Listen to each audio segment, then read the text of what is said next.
Have you ever gone on vacation with a certain amount of money to spend for fun, but you didn't think it through or plan it out? So you got to the fourth day and you wanted to do a special excursion or activity or theme park, but you'd already frittered away most of the fun money on some ice cream here, some fudge there, too many souvenirs here, etc.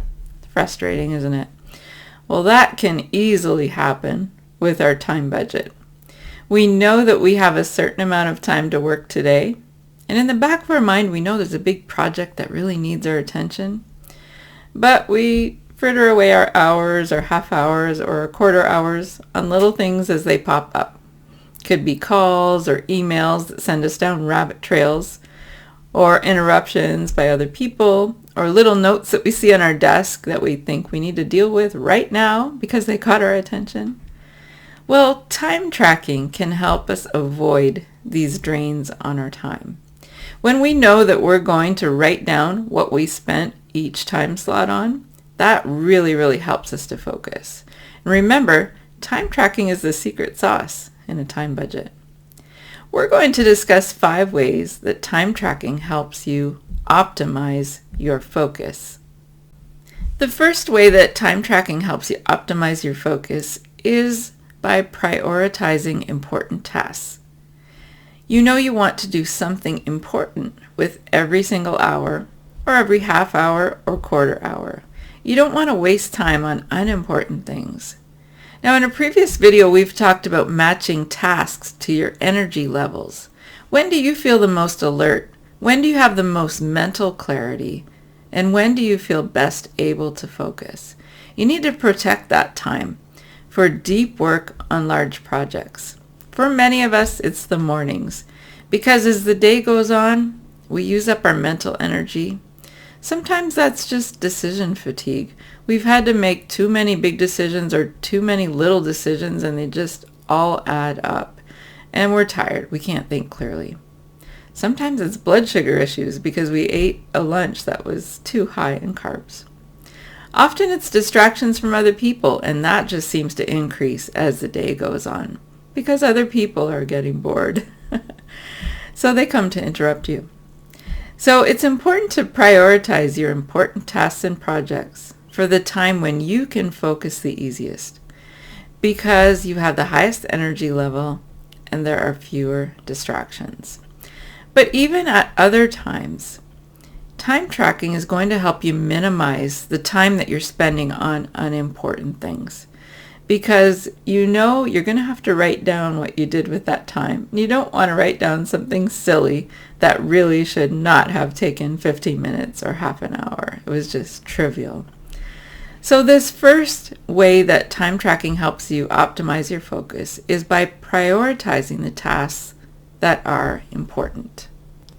The second way time tracking helps you optimize your focus is that you're going to be accounting for all your time. So the goal is to not have any block of time in your workday that's not accounted for, that doesn't have a role and a description written beside it, a description of what you did during that time. Obviously, you're not going to include lunch or breaks in that. But it's really a self-accountability habit. And in a previous video, we talked about the importance of setting the number of days you're going to work each week, and also establishing the number of hours you're going to work each day. So think about that number. Was it 8 hours a day? Was it 5 days a week? So if it's 8 hours a day, when are you going to start? When will you take your breaks or your lunch? And from there you can figure out what time you'll have to work till in order to get 8 hours of working time that's accounted for. So let's say you take 2 15-minute breaks and 1 hour for lunch. That adds up to an hour and a half. That means your working day of 8 hours is going to end 9.5 hours after it starts. Some math here. So you work backwards from there. You could start at 8 o'clock and be done at 5:30. Or you could shorten the lunch to maybe a half hour, or eliminate the breaks if you want to finish earlier. Or maybe you've decided you're going to do a 7-hour day. Just make sure that all your working time is accounted for, because this is a key to optimizing your focus with time tracking. The third way that a time tracker helps you optimize your focus is just doing one thing at a time. So you have just a small space to write down what you did in each time slot. You're only going to write one task there. So don't multitask. There's no room to write it down. And besides, multitasking is highly ineffective. You're really not doing two things at once. You're just going back and forth between them. The multitasking term actually came from computers processing two operations, but they're not really doing it at the same time. They're going back and forth. So it's just an illusion that you can do two things at once. It only works if it's a combination of physical and mental activity. So you could exercise while you're listening to a podcast, for example. Then it's kind of like you're making your time count twice if both of those things are goals for you. But for your focused work on projects, try to keep your attention on that one thing. It's a powerful tool for productivity. What happens is you'll finish that project quicker when you give it your full focus. Because we lose some time when we switch from one type of work to another. So when we try to multitask and we're going back and forth between two things, our brain has to keep making a transition between them. So we're losing little bits of time here and there.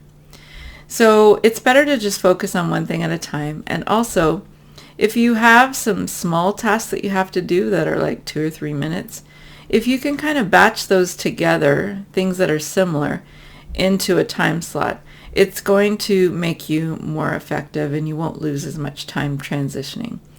And it's better to do them all at once than to let them interrupt your focus on your big projects. The fourth way that time tracking helps you optimize your focus is by avoiding distractions.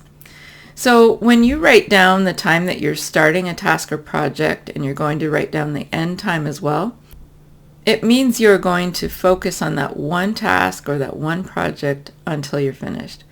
So what do you do about distractions? Well, a big distraction is our phone.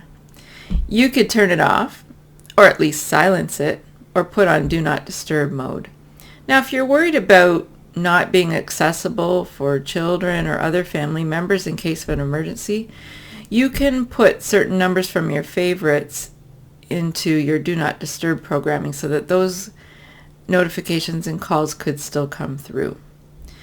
But using either turning off your phone or silencing it, Do Not Disturb, these are ways that keep you from losing focus, because sometimes we just get a silly text from a telemarketer or a wrong number, and then we have to try to reorient ourselves and get back to our project.